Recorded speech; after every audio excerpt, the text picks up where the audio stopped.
Hi friends, మనం డిఎస్సికి సంబంధించినటువంటి విద్యుత్ అనే చాప్టర్ ఉంది కదా మనకు. ఇది చాలా ఇంపార్టెంట్. దీని నుంచి మనం కొన్ని ఇంపార్టెంట్ క్వశ్చన్లు మనం చేద్దాం. ఘటానికి ఎన్ని టెర్మినల్స్ ఉంటాయి? ఆప్షన్స్ 1, ఇంకోటి 2. ఎన్ని ఉంటాయి? 2 ఉంటాయి. అవి ఏమిటంటే, పొడవుగా ఉన్నదాన్ని ప్లస్ అంటే ధనధ్రువంతో, తర్వాత చిన్నగా ఉన్నాయి అంటే పొడవు తక్కువ ఉండేది నెగిటివ్. చూడండి ఇక్కడ మనకు ఇది బ్యాటరీ సింబల్ అనుకుంటే మనకి ఇక్కడ బోలుగా అంటే కొంచెం పైన ఉబ్బెత్తుగా ఉండే భాగాన్ని మనం ధనధ్రువంగా, ఏం లేదు ఉబ్బెత్తు లేకుండా ఖాళీ భాగం ఉంది దీన్ని ఏమంటే మనం నెగిటివ్ ఫామ్గా తీసుకోవాలి. అంటే ఇక్కడ మనకు బ్యాటరీకి ఎన్ని టెర్మినల్స్ ఉంటాయంటే 2 టెర్మినల్స్ ఉంటాయి. అవి ఏమిటి? Plus minus. ఓకేనా? విద్యుత్ అనేది వేటి సమూహం. ఆవేశాల సమూహం. విద్యుత్ ఆవేశం ఏ అక్షరంతో సూచిస్తారు? విద్యుత్ ఆవేశంను ఏ అక్షరంతో సూచిస్తారు? క్యూ. విద్యుత్ ఆవేశం ఏ అక్షరంతో సూచిస్తారంటే క్యూ. ఆవేశం యొక్క ప్రమాణం ఏమిటి? చూడండి, ఆవేశం క్యూ. ఆవేశాన్ని ఏ సింబల్తో? క్యూ. దీని ప్రమాణం వచ్చేసి కూలుంబు. ఆవేశం అంటే అతను ఆవేశపడుతున్నాడు కాబట్టి, అంటే కోపంతో ఉన్నాడు, వాడిని ఏం చేయాలి? మనం కూల్ చేయాలి. మీకు ఇది తెలిసిందే.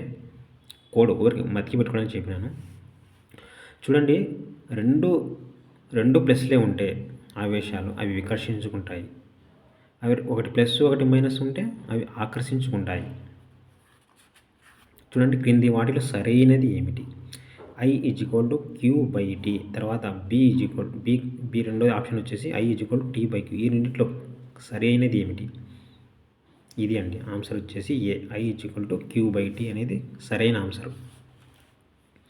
తర్వాత విద్యుత్ ఎన్ని రకాలు? Option A 1, B 2. విద్యుత్ అనేది దీనికి ఆన్సర్ వచ్చేసి 2 అండి, బి. విద్యుత్ అనేది మనకు 2 రకాలు. చూడండి, ఒకటి స్థిర లేదా స్థావర విద్యుత్, తర్వాత ప్రవాహ విద్యుత్. స్థిర విద్యుత్ని మనం ఏమంటాం? స్టాటిక్ అంటాం, అంటే నిలకడగా. తర్వాత దీనినే ఏమంటాం? డైనమిక్ అంటాం. ప్రవాహ విద్యుత్ని ఏమంటాం? డైనమిక్ అంటాం. తర్వాత ఈ స్థిర విద్యుత్ లేదా స్థావర విద్యుత్ మనం ఎక్కడ చూసుకున్నాం, ఎక్కడ కనిపిస్తుందంటే మనకు ఒక వస్తువు యొక్క ఉపరితలం మీద, ఫర్ ఎగ్జాంపుల్ మీకు అంబర్ లేదా గాజు కడ్డీని, తర్వాత ఒక సిల్క్ క్లాత్ని తీసుకొని మనం రాపిడి చేసుకున్నట్లయితే దాని మీద ఆ వస్తువు ఉపరితలం మీద మనకు విరుద్ధ ఆవేశాల వలన మనకు విద్యుత్ అనేది జనిస్తుంది. మీరు దీనికి స్థిరకి స్థావరకి ఇది ఒక ఎగ్జాంపుల్. తర్వాత ఇంకొక ఎగ్జాంపుల్ వచ్చేసి ఉరుములు మెరుపుల మధ్య మనకు ఈ స్థిర లేదా స్థావర విద్యుత్ కనిపిస్తుంది. తర్వాత చూడండి, ఈ ప్రవాహ విద్యుత్ ఏమంటారు? డైనమిక్, అంటే కరెంట్. విద్యుత్ని ఏమంటారు? కరెంటు. దీంట్లో 2 రకాలు ఉంటాయి. దీంట్లో ప్రవాహ విద్యుత్తులు AC, ఇంకోటి DC.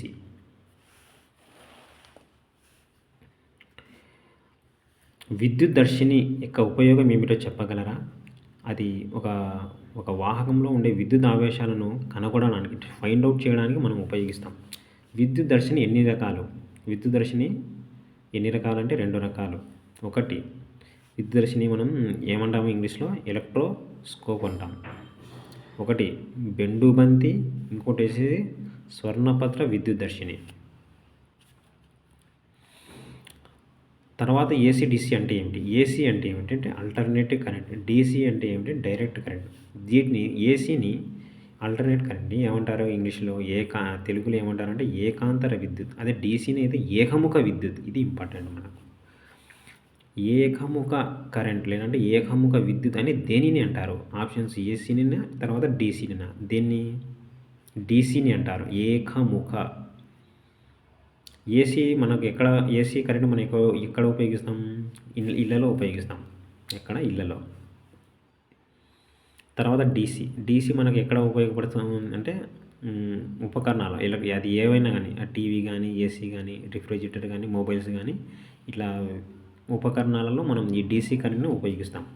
తర్వాత ఈ గ్రాఫ్ను చూడండి, ఇట్లా పోతుంది కదా. ఈ గ్రాఫ్ ఏ కరెంట్ని సూచిస్తుంది? ఈ గ్రాఫ్ వచ్చేసి AC కరెంట్ని సూచిస్తుంది. ఈ గ్రాఫ్ ఏ కరెంట్ని సూచిస్తుంది? AC కరెంట్ని సూచిస్తుంది. చూడండి, ఇది మనకు గ్రాఫ్ గీసుకున్నట్లయితే ఈ AC కరెంట్ అనేది మ్యాక్సిమం మినిమం ఈ విధంగా పోతుంది అనమాట. సైన్ విలువ మాదిరి మ్యాక్సిమం మినిమం. అదే మనకు DC కరెంట్ చూసుకున్నట్టే, DC కరెంట్ గ్రాఫ్ ఏ విధంగా ఉంటుందంటే స్ట్రైట్‌గా ఉంటుందండి. అంటే స్ట్రైట్‌గా ఉంటుంది. ప్లస్ నుంచి రుణ గుర్తు వైపు. దీంట్లో స్థిర పొటెన్షియల్‌తో ప్రవహిస్తుంది విద్యుత్తు. ఫర్ ఎగ్జాంపుల్ మనం 5 వోల్ట్ తీసుకుంటే 5 వోల్టే పోతుంది. 10 వోల్ట్స్ తీసుకుంటే 10 వోల్ట్సే పోతుంది. ఆ విధంగా మనకు ఈ డీసీ కరెంట్ అనేది ఉపయోగపడుతుంది. ఇది మీరు అబ్జర్వ్ చేయాలి. డీసీ కరెంట్ యొక్క గ్రాఫ్‌ను, తర్వాత మనకు ఇది ఏసీ కరెంట్ యొక్క గ్రాఫ్.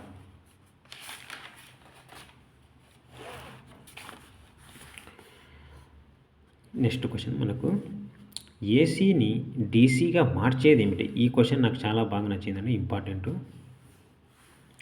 ఏసీ కరెంట్ని డీసీగా మార్చేది వచ్చేసి అవి ఏమిటంటే డయోడ్, ఇంకోటి వచ్చేసి ట్రాన్సిస్టర్. ఏసీని డీసీగా మార్చేవి ఏమిటంటే డయోడు, ఇంకోటి వచ్చేసి ట్రాన్సిస్టర్. ఏసీని డీసీగా మార్చేది దాన్ని ఏమంటారంటే రెక్టిఫైర్స్ అంటారు. వాటిని తెలుగులో అయితే ధిక్కారిని అంటారు. ఆ ప్రక్రియను ఏమంటామంటే రెక్టిఫికేషన్ అంటారు. మనకు ఏమేమి ఉపయోగిస్తాం ఏసీని డీసీగా మార్చడానికి? ఒకటి డయోడ్ని ఉపయోగిస్తాం, ఇంకోటి వచ్చేసి ట్రాన్సిస్టర్ని ఉపయోగిస్తాం. డయోడ్ సింబల్ ఈ విధంగా ఉంటుంది. అంటే దీంట్లో 2 టెర్మినల్స్ ఉంటాయి, ఎన్పి అట్లా పిఎన్ టెర్మినల్స్ ఉంటాయి. తర్వాత ట్రాన్సిస్టర్లో 3 టెర్మినల్స్ ఉంటాయి. బేసు, ఎమిటరు, కలెక్టరు అని ఈ 3 టెర్మినల్స్ ఉంటాయి. Use of silicon germanium. Silicon germanium యొక్క ఉపయోగం ఏమిటి అని అడుగుతున్నాడు. అసలు సిలికాన్ జెర్మేనియం అనేది అర్ధవాహకాల వలన ఉపయోగాలు ఏమిటంటే మనకు ఎంత కరెంట్ కావాలనో అవసరమైనంత కరెంటు మాత్రం దాంట్లో ప్రవహించేలా మనం చేసుకోవచ్చు అనమాట. ఇప్పుడు మనకు ఇవి మొత్తం 3 టైప్స్ ఉన్నాయి. అవి విద్యుత్ ప్రవహించే దాన్ని బట్టి ఒకటి వచ్చేసి విద్యుత్ వాహకాలు, తర్వాత విద్యుత్ బంధకాలు, ఇంకోటి వచ్చేసి తర్వాత వచ్చి అర్ధవాహకాలు. ఇంకా మీకు విద్యుత్ వాహకాలంటే తెలుసు, అంటే దాంట్లో ప్యూర్ కరెంట్ ఫ్లో అవుతుంది. తర్వాత విద్యుత్ బంధకాలంటే కరెంట్ స్టాప్ అవుతుంది అన్నమాట, దాని ద్వారా విద్యుత్ని మనం ప్రవహింపజేయలేము. ఇంకా అర్ధవాహకాలంటే మిక్స్డ్, కొంచెం మనకి ఎంత అవసరమైతే అంత మాత్రమే దీంట్లో ప్రవహించేలా చేయవచ్చు. దానికోసం ఉపయోగించే ఈ సిలికాన్ జెర్మేనియం అనేటివి చాలా ఇంపార్టెంట్ అండి మనకు. తర్వాత గ్రాఫైట్ యొక్క ప్రత్యేకత ఏమిటి? గ్రాఫైట్ అనేది మామూలుగా అయితే ఒక అలోహం అండి. ఈ విద్యుత్ అనేది సాధారణంగా అయితే లోహాలలో ప్రవహిస్తుంది, కానీ గ్రాఫైట్ అనేది ఒక అలోహం అయినా కూడా దీని ద్వారా పవర్ అనేది సప్లై అవుతుంది. ఇది దీని యొక్క స్పెషల్. తర్వాత వెండి యొక్క ప్రత్యేకత ఏమిటి అంటే సిల్వర్ యొక్క ప్రత్యేకత ఏమిటి? ఈ విద్యుత్ వాహకాలు ఉన్నాయి కదా, ఈ విద్యుత్ వాహకాల కన్నా విద్యుత్ను ప్రవహింపజేసే ఉత్తమమైన ఉష్ణవాహకత గల మూలకం ఏదైనా ఉంది అంటే అది వెండినే అండి. ఇది టాప్ అన్నమాట. ఇప్పుడు మీరు నెక్స్ట్ క్వశ్చన్, స్వచ్ఛమైన నీరు, మురుగునీరు, ఈ రెండిట్లో పవర్ సప్లై దేనిలో ఉంటుంది? మురుగునీరులో పవర్ సప్లై ఉంటుంది. ఎందుకంటే స్వచ్ఛమైన నీరులో ఎటువంటి లవణాలు ఉండవు. అంటే మనకు ఇది పవర్ సప్లై కావాలంటే 2 విరుద్ధ ఆవేశాలు ఉన్నాయి. మురుగునీరులో మనకు విరుద్ధ ఆవేశాలు ఉంటాయి అన్నమాట. లవణాలు డిఫరెంట్ స్వచ్ఛమైన నీరులో ఉండవు కాబట్టి మనకు పవర్ అనేది స్వచ్ఛమైన నీరులో ప్రవహించదు, అదే సప్లై కాదు. మురుగునీరులో మనకు పవర్ అనేది సప్లై అవుతుంది.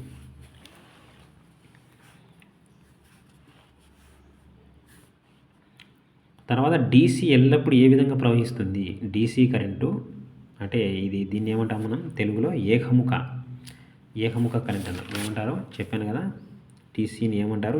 ఏకముఖ కరెంటు. చూడండి, డీసీ కరెంటు ఇక్కడ ఏ విధంగా ప్రవహిస్తుంది? ధన ధ్రువం నుంచి రుణ ధ్రువం వైపు ఇది స్థిర పొటెన్షియల్తో ప్రవహిస్తుంది అని చెప్పేసాను ముందే.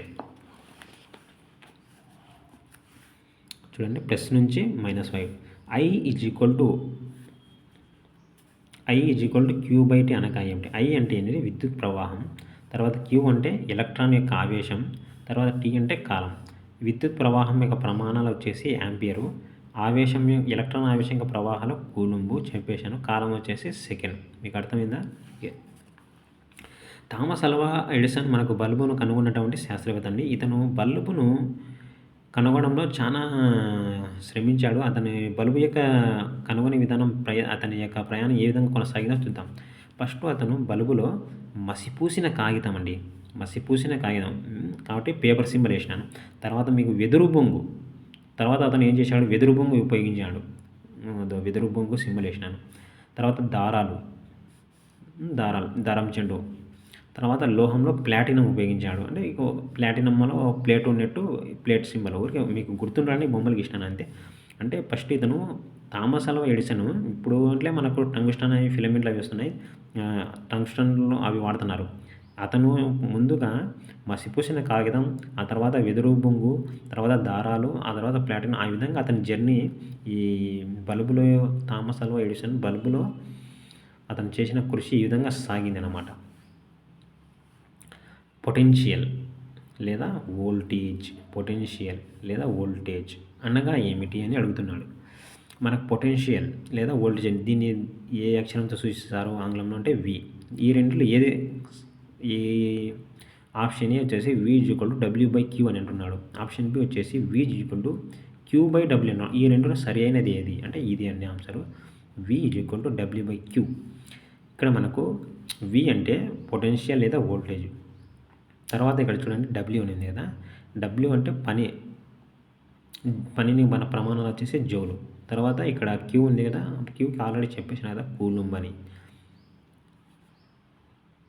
పొటెన్షియల్కి వోల్టేజ్కి ప్రమాణాలు మొత్తం చేసినాను. తర్వాత ఓం నియమం ఆప్షన్ ఏ V=IR అనేది, C=IR అనేది. ఈ రెండిట్లో సరి అయినది ఏమిటి అని అడుగుతున్నాడు. దీనికి ఆన్సర్ వచ్చేసి V=IR. దీనిని మీరు ఊరికే అట్లా వైరస్ అని మతికి పెట్టుకోండి. VIRUS. మనకు SU అవసరం లేదు, VIR అవసరం. V=IR అంతే, గుర్తుపెట్టుకోవడానికి చెప్పినాను అంతే. తర్వాత అమ్మీటర్ని ఎల్లప్పుడూ ఏ విధంగా కలపాలి? శ్రేణిలో కలపాలా, లేదంటే సమాంతర శ్రేణిలో కలపాలా, శ్రేణి సంధానంలో కలపాలా, లేదంటే సమాంతర సంధానంలో కలపాలా? దీనికి ఆన్సర్ వచ్చేసి శ్రేణిలో కలపాలి. దీనిని మీరు ఏ విధంగా గుర్తుపెట్టుకుంటారంటే అమ్మీటర్లో అమ్మి రాసిన కానీ అమ్మి అంటే అమ్మ అన్నమాట. తర్వాత శ్రేణిలో మనకు శారీ కానీ రాణి కానీ అట్లా ఒక పదం కనిపిస్తుంది చూసుకోండి. అమ్మ లేదంటే అమ్మ మా ఇంటి మహారాణి, అమ్మ అంటే అమ్మీటరు, మా ఇంటి మహారాణి అంటే శ్రేణి, రాణి అంటే శ్రేణి. అంటే ఇక్కడ నేను ఆ విధంగా లింక్ అవుతుందని రాసినాను. చూడండి ఇక్కడ మీకు ఒక బొమ్మ గీసినాను. ఇది మన తల్లి బొమ్మ వేసినాను, మదర్ బొమ్మ. అంటే అమ్మ అంటే అమ్మి. తర్వాత మనకు శ్రేణిలో రాణి ఉంది కాబట్టి రాణి సింబల్ అంటే కిరీటం ఉంటుంది కదా ప్రిన్సెస్కి, ఇది రాణి. ఇది వచ్చేసి రాణిని సింబల్. ఇది వచ్చేసి మనకు తెలుసు కదా ఈ బొమ్మ మదర్ అంటే అమ్మి అమ్మ. ఓకే, ఊరికి గుర్తుపెట్టుకోవడానికి అంది.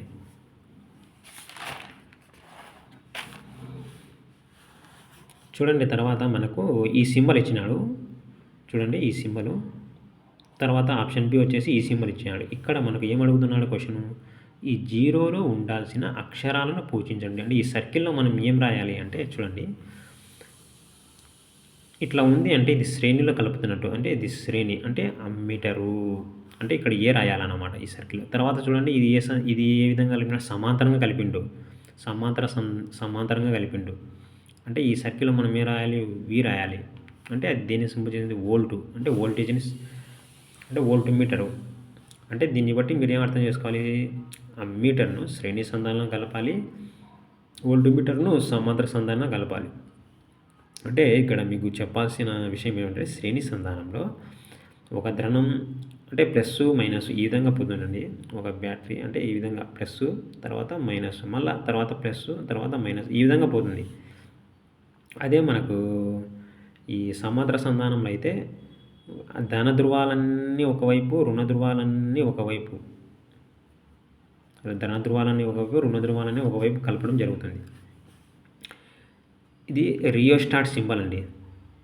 Rheostat symbol. అసలు రియోస్టాట్ వలన మనకు ఉపయోగం ఏంటంటే విద్యుత్ వలయంలో నిరోధంను మార్చడానికి, మన ఎంత నిరోధం కావాలో అంత నిరోధం మార్చుకోవడానికి మనకు ఈ రియోస్టాట్ సింబల్ సూచిస్తుంది.